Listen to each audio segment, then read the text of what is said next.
2015 সাল। মিরপুরের আকাশ তখন লাল সবুজের উল্লাসে মাতোয়ারা। ঘরের মাঠে শক্তিশালী ভারতের বিপক্ষে ওয়ানডে সিরিজ। ভিডিওতে আমরা দেখতে পাচ্ছি সেই ঐতিহাসিক মুহূর্তের শুরুটা। মুস্তাফিজুর রহমানের কাটারে ভারতীয় ব্যাটিং লাইন আপ তখন দিশেহারা। পুরো স্টেডিয়ামে যেন এক অন্যরকম উন্মাদনা বিরাজ করছিল।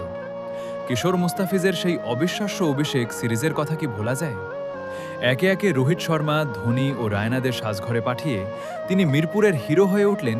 ভিডিওর ক্লিপগুলোতে মুস্তাফিজের সেই জাদুকরী কাটারগুলো স্পষ্ট দেখা যাচ্ছে, যা ভারতীয় ব্যাটসম্যানদের বারবার পরাস্ত করছিল। ভারতের সংগ্রহ মাত্র 200 রানেই থমকে যায়। জয়ের জন্য লক্ষ্য ছিল মাত্র 199 রান।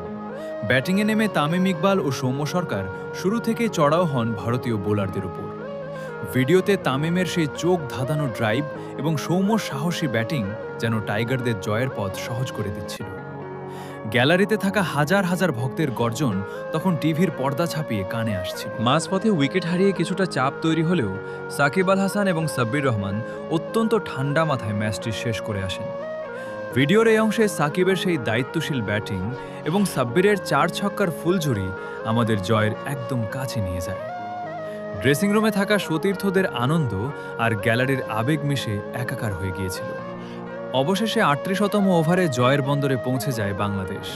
ভারতের বিপক্ষে 6 উইকেটের এই জয় ছিল শুধু একটি ম্যাচ জয় নয়, বরং সিরিজ জয়ের ইতিহাস।